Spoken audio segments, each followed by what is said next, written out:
Hola, bienvenidos a las cápsulas al máster. El día de hoy vamos a hablar de las notificaciones de las decisiones administrativas ambientales, bien sea en los trámites ordinarios de licenciamiento, emisiones, vertimientos, concesiones, ocupaciones de cauce o aprovechamientos forestales, como en los procesos sancionatorios ambientales. Vamos a revisar cuáles son las normas aplicables y cómo funciona en la práctica. Lo primero que debemos señalar en materia ambiental, tanto en los permisivos como en los sancionatorios, es que no existe una norma específica que diga cómo se hacen las notificaciones. Por el contrario, lo que hacemos es aplicar la norma general, que es el Código de Procedimiento Administrativo de lo Contencioso Administrativo, que está contenido en la Ley 1437 del 2011. Todas las reglas del procedimiento sancionatorio ambiental y todas las reglas de los trámites administrativos ambientales se rigen por lo dispuesto en el Código de Procedimiento Administrativo. Por supuesto que existen unos términos específicos dentro de los procedimientos permisivos ambientales como sancionatorios en cuestión de los trámites, cuáles son las oportunidades, los autos de inicio, los requerimientos de información, los espacios que hay para poder presentar la información. Esto está arreglado desde el punto de vista ambiental, tanto en sancionatorio ambiental en la Ley 1333 del 21 de julio del 2009 con su modificación de la Ley 2387 del 2024. En el caso de los procedimientos administrativos existen unas reglas específicas para las licencias ambientales, como lo es el procedimiento contenido en el artículo 2.2.2.3.6.3 del decreto 1076 del 2015. En temas de vertimientos hay unos procedimientos específicos en el decreto 3930 del 2010 compilado en el decreto 1076. Lo mismo ocurre con las concesiones de agua en el decreto 1541 de 1978 incluido en el decreto 1076 del 2015. Para las ocupaciones de cauce, para los permisos de aprovechamiento forestal, no hay una norma específica, no hay un procedimiento específico administrativo ambiental, por lo tanto, aplicamos directamente el Código de Procedimiento Administrativo de lo Contencioso Administrativo, la Ley 1437 del 2011. Ahora bien, sin perjuicio de los procedimientos específicos que tiene el sancionatorio, el licenciamiento ambiental, los vertimientos, las concesiones, y sin perjuicio de la aplicación general del Código de Procedimiento Administrativo para las ocupaciones de cauce de los permisos de aprovechamiento forestal, lo que es cierto es que en cualquiera de los dos espacios o espectros vamos a tener la aplicación del régimen de notificaciones ordinarias que trae el Código de Procedimiento Administrativo. En materia de notificaciones hay diferentes modalidades de notificaciones. Vamos a mirar una por una cuáles son las modalidades de las notificaciones y cuáles de estas aplican en los regímenes tanto permisivos como sancionatorios ambientales. La primera notificación por excelencia es la notificación personal.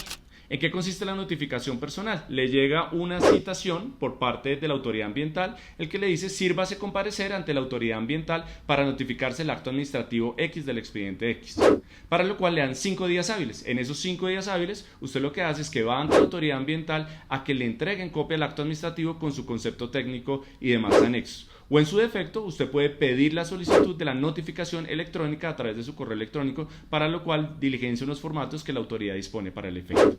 Esa es la notificación por excelencia porque es la más garantista, es decir, se le entrega la copia directa del acto administrativo con sus anexos al usuario si es físico o a su correo electrónico si es de manera digital o virtual, que se le hace la notificación electrónica previa autorización del administrado o el usuario. La segunda modalidad de notificación es la notificación por aviso.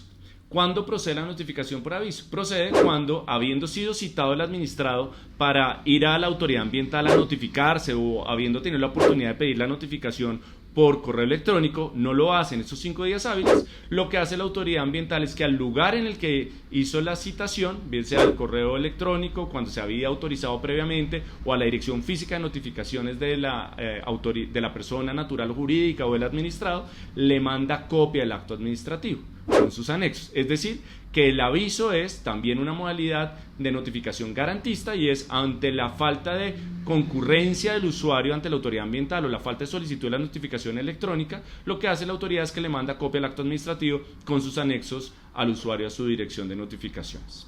Con eso, una vez recibe la información, se entiende notificado el acto administrativo. Estas dos, la notificación personal como por aviso, son las notificaciones que vamos a ver recurrentemente en los diferentes actos administrativos y actuaciones administrativas que adelanta la autoridad ambiental, tanto permisivo como en sancionatorios. Sin perjuicio de ello, vale la pena señalar que hay otros tipos de notificaciones que se podrían dar en algunos otros eventos. Reiterando que siempre la regla general es la notificación personal y en su defecto la notificación por aviso. Otra modalidad de notificación es la notificación por edicto. Inclusive en el proceso sancionatorio ambiental, antes en el artículo 24 de la ley 1333, el cual ya fue modificado por la 2387, decía que la notificación era personal o por edicto. El edicto lo que significa es que la autoridad ambiental en su cartelera física o virtual, en su página web, pone la parte final, la parte de resolutiva de la decisión. Sin embargo, no significa que le entregue directamente el acto administrativo. Entonces, lo que dice es que hay una publicación de la parte resolutiva de la decisión. Y este edicto está por un término específico, se fija y se desfija, y con eso se entiende notificado al día siguiente de la desfijación del edicto. Otra modalidad de notificación que es más propia, por ejemplo, de los procesos judiciales, es la notificación por estado. La notificación por estado, o inclusive en algunas autoridades no ambientales, pero sí gubernamentales, como es la Agencia Nacional de Minería, hace notificaciones por estados. ¿Eso qué significa? Es un listado en el que van apareciendo las actuaciones de los diferentes expedientes y va diciendo cuál fue el acto administrativo que se expedió. Esto lo hace comúnmente la Agencia Nacional de Minería y, por ejemplo, uno entra a la página web de la ANM y ahí lo puede ver. Con la publicación del estado queda notificada la actuación administrativa. Otro tipo de notificación que se da, y esto por ejemplo es una particularidad de los procesos de licenciamiento ambiental o inclusive en el seguimiento y control ambiental que hacen algunas autoridades ambientales como lo es la ANLA, es la notificación por estrados. ¿Qué significa notificar por estrado? Es en caliente, en la diligencia, en la audiencia. Y en ese momento es que se da la posibilidad de presentar, por ejemplo, en el caso de licenciamiento ambiental, cuando hay una reunión de información adicional, es el momento que se da para presentar los recursos en vía gubernativa contra la decisión del requerimiento de la autoridad ambiental. Si guardo silencio y no presento recursos dentro de la diligencia, se entiende que quedó en firme la decisión porque ha sido notificado en estrados. Esto ocurre, por ejemplo, como lo mencionamos, en el caso de la reunión de información adicional del régimen de licenciamiento ambiental o en las audiencias de seguimiento y control que hacen autoridades ambientales como Cortolima, como la ANLA, cuando hace el seguimiento y control y establece los requerimientos, aunque en ese caso no hay lugar a presentar recursos en las de seguimiento y control, sí es el momento para pedir precisiones o modulaciones o aclaraciones por parte de la autoridad ambiental. Eso debe darse dentro de la diligencia y por eso se dice que es notificado por estrado. Finalmente, el otro tipo de modalidad de notificación que puede darse en cualquier autoridad ambiental, tanto en permisivos como en sancionatorios, es la notificación por conducta concluyente. La notificación por conducta concluyente es cuando, a pesar de que no se dio la notificación personal o por aviso, inclusive por edicto, por estado, por estrado, por la manera que sea, yo tengo conocimiento de la decisión de la autoridad ambiental. Y por lo tanto me manifiesto de manera inequívoca sobre el conocimiento y me pronuncio sobre este, bien sea presentando un recurso cuando procede o atendiendo requerimiento cuando se da. ¿Por qué podría ocurrir esto? Podría ocurrir que pudo haber habido alguna situación que no haya permitido la notificación personal o por aviso, la citación, algo puede haber pasado en la oficina de correspondencia de notificaciones, pero yo conozco el acto administrativo porque como los expedientes ambientales son públicos, al consultar el expediente encuentro que hay una decisión administrativa frente a la cual se requiere algún tipo de respuesta de parte mío o tengo la posibilidad de presentar un recurso en vía gubernativa. Habiendo dejado claro cuáles son las modalidades de notificación, debemos hablar de las posibilidades de presentar recursos en vía gubernativa. Como les mencionamos, todo está acá, en la misma Ley 1437 del 2011. Ahí los artículos 74 y siguientes establecen cuáles son los recursos que proceden. Los recursos, por lo general, son los de reposición y en subsidio de apelación. Realmente es muy raro ver en una autoridad ambiental un recurso de apelación. Por ejemplo, en el proceso sancionatorio ambiental me da la posibilidad de presentar el recurso de apelación. Sin embargo, normalmente quienes están tomando las decisiones dentro de las autoridades ambientales son o las direcciones generales o por delegación alguna otra dirección dentro de la misma entidad. Por lo tanto, solo procede el recurso de reposición. La reposición es cuando es ante el mismo funcionario que tomó la decisión y la apelación es el subsidio de la reposición y es ante el superior jerárquico de quien haya tomado la decisión. En ambos casos, el término para presentar el recurso de reposición o el subsidio de apelación cuando él procede son 10 días hábiles desde el día siguiente de la notificación. Es decir, que si el día de hoy me notifican una decisión, el día siguiente, hábil siguiente, el día de mañana, si fuera el caso, empiezo a contar los 10 días hábiles para presentar los recursos. Otro asunto que es de la mayor relevancia tiene que ver con la firmeza de los actos administrativos. La firmeza de los actos administrativos está arreglada en el artículo 87 de la Ley 1437 del 2011 y este trae diferentes reglas. Veamos cada una de estas reglas. La primera regla tiene que ver con la del numeral primero, que es cuando contra la decisión administrativa no procede un recurso, como lo puede ser un auto de seguimiento y control en el que la autoridad impone unos requerimientos, o como por ejemplo es el auto del inicio de un trámite de evaluación de una solicitud de un instrumento ambiental, o lo puede ser el auto de inicio de un sancionatorio ambiental. Como contra esas decisiones no proceden recursos, en esos casos desde el día siguiente de su notificación queda en firme la decisión. La segunda regla es que cuando contra el acto administrativo procede un recurso de reposición, como lo es la resolución que resuelve si otorga o no la licencia, el vertimiento, la concesión, la ocupación, el aprovechamiento, la emisión, o inclusive la resolución que resuelve un proceso sancionatorio ambiental, como contra todas estas decisiones que son resoluciones proceden recursos en vía gubernativa, entonces el día siguiente de la fecha en la que me notifiquen la decisión de la autoridad en la que resuelve el recurso de reposición que yo haya presentado, o el recurso de apelación si fuera el caso, ese día queda en firme la decisión.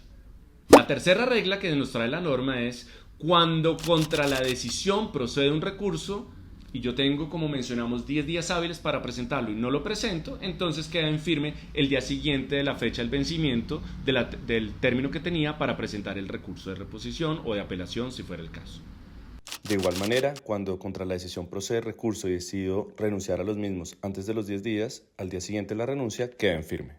Una cuarta regla es cuando procede un recurso, yo presento el recurso, pero resulta que por una razón jurídica, técnica, fáctica o estratégica, o por la razón que corresponda, decido desistir del recurso, la autoridad debe aceptar el desistimiento. Y esto lo hace mediante un acto administrativo, en cuyo caso queda en firme el acto administrativo que frente a que yo haya presentado el recurso, al otro día que me notifiquen el acto administrativo que ha aceptado el desistimiento del recurso que he presentado.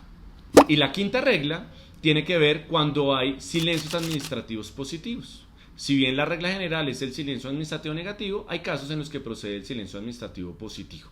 En esos casos se da desde el día siguiente en que se da la protocolización del silencio administrativo positivo, es decir, desde que yo voy a la notaría, pido y hago una manifestación bajo la grada de juramento de que no he sido notificado o he recibido comunicación alguna sobre la respuesta al recurso de reposición que yo he presentado. En ese caso, pues se configura el silencio administrativo al día siguiente de la protocolización de ese silencio administrativo en el instrumento público contenido en la escritura pública ante la notaría correspondiente. Otro tema muy importante tiene que ver con ¿qué puedo pedir yo en un recurso de reposición o de apelación? Son 4 puntos. Yo puedo pedir que se reponga, es decir, que se dé sin efecto la decisión, que se modifique la decisión, en cuyo caso uno indica el sentido que quisiera que tuviera esa modificación. En tercer lugar, que se aclare porque hay de pronto ambigüedades en la decisión, y en cuarto lugar, que se adicione algo que pudo haber faltado dentro del trámite administrativo, dentro de la decisión administrativa, y que no corresponde con la información que había en la actuación administrativa. Entonces, en cualquier caso, siempre que yo presente un recurso de reposición o apelación, es para que reponga, modifique, adicione o aclare. Acá hay un punto muy importante, y es que así yo esté pidiendo que se modifique, aclare, adicione, o revoque un inciso, un literal, un numeral, el hecho de yo presentar un recurso en vía gubernativa contra una decisión de una autoridad ambiental, bien sea en un permisivo o en un sancionatorio, suspende todo el acto administrativo. Todo el acto administrativo. No es que suspenda únicamente ese tema puntual objeto del recurso, sino que lo resuelve todo. Y por lo tanto, solo hasta que se resuelva el recurso o se acepte el desistimiento, si fuera el caso, entonces quedará en firme la decisión administrativa. A partir de ahí es exigible lo que diga el acto administrativo, o se puede adelantar las actividades, si es un permisivo, que me haya indicado el acto administrativo correspondiente. Es muy importante siempre, cuando uno recibe un acto administrativo, y es una recomendación práctica, tener un calendario a la mano. ¿Para qué? Para mirar y contar los términos y poder mirar cuándo se me vence el plazo para presentar los recursos de reposición, o por ejemplo en un sancionatorio ambiental los alegatos de conclusión, que tengo 10 días hábiles, o los descargos, para lo cual también tengo 10 días hábiles, o el recurso de reposición contra el auto que me niegue una prueba, para lo cual también tengo 10 días hábiles. Por lo tanto, es muy importante siempre tener a la mano un calendario para poder contar qué día me notificaron, y a partir del día hábil siguiente empiezo a contar los términos para poder presentar los recursos. Muchas veces hay temas en los que la autoridad ambiental, en un acto administrativo, bien sea un auto, una resolución, impone unos requerimientos y no lo pone en términos de días, sino que lo pone en términos de semanas o de meses. En esos casos Si es en términos de días y la autoridad no me dice si son hábiles o calendario, entiendo que son hábiles. Cuando me habla de semanas o de meses, no importa si estamos hablando de febrero de 28 días o si es un bisiesto de 29 o si es un mes de los de 30 días o los de 31, entiendo que si hoy me notifican el acto administrativo y queda en firme mañana porque no procede recurso, si es el caso, entonces cuento a partir de ahí un mes y el mes vencería el día inmediatamente anterior a las 11:59 de la noche. Por supuesto que lo más recomendable es uno poder presentar los documentos ante la autoridad ambiental en un sancionatorio, en un permisivo, dentro de la franja de atención horaria al usuario, para que quede de una vez la trazabilidad que uno lo presione dentro del término legal. Sin embargo, existe la posibilidad, y muchas autoridades así lo permiten a través de sus sistemas de erradicación web, de hacer la erradicación en horas por fuera del horario de la autoridad ambiental y le queda a uno el número de la fecha, la hora, el minuto, el segundo y el número de erradicado del día de la presentación. Sin embargo, no todas las autoridades tienen esta posibilidad, entonces para evitar discusiones y riesgos sobre si se había presentado dentro del término legal o no, es mejor presentarlo dentro de la franja horaria de trabajo de la autoridad ambiental correspondiente. Bien, hay otros asuntos en materia administrativa ambiental que se pueden dar revocatorias directas, pueden haber temas de medidas preventivas, sus notificaciones, sus decisiones, sigue todas las reglas generales que hemos mencionado. Como pueden ver, en materia sancionatoria ambiental, en materia permisiva, si bien podemos tener unos procedimientos reglados, todo lo que tiene que ver con la notificación, los recursos, las actuaciones administrativas se regulan es por la norma general, que es el Código de Procedimiento Administrativo de la Ley 1437 del 2011. Finalmente, es muy importante señalar que hay algunas actuaciones administrativas como tiene que ver con las tasas compensatorias, las tasas forestales o las tasas retributivas que también tienen sus propias reglas que están contenidas dentro del decreto 1076 de 2015 que va compilando los diferentes subregímenes. Ahí, por ejemplo, hay unos términos específicos para la presentación de los reclamos contra las facturas. La norma me permite presentar reclamos y los reclamos deben ser resueltos por la autoridad ambiental, en cuyo caso además cuando la autoridad resuelve el reclamo, que además me lo notifica sobre la base de estas reglas que hemos mencionado, me da la posibilidad inclusive de presentar recurso en vía gubernativa. Es decir, siempre habrá que mirar cuál es la actuación administrativa que estoy mirando, de qué se trata, cuáles son mis oportunidades de defensa para garantizar el debido proceso, el derecho a audiencias, el derecho de defensa, el derecho de contradicción, de manera que pueda garantizar la protección de los intereses de mi cliente. En el caso de si uno es una autoridad ambiental, pues tiene que garantizar el debido proceso y el ejercicio de todos estos derechos de defensa básicos de los usuarios y de los administrados. Muy bien, estas son las consideraciones más importantes en materia de notificaciones, decisiones por parte de las autoridades ambientales en temas permisivos y sancionatorios. Continuaremos con nuevas cápsulas en Almaster. Estén muy atentos y inscríbanse en nuestro canal. Chao, feliz día.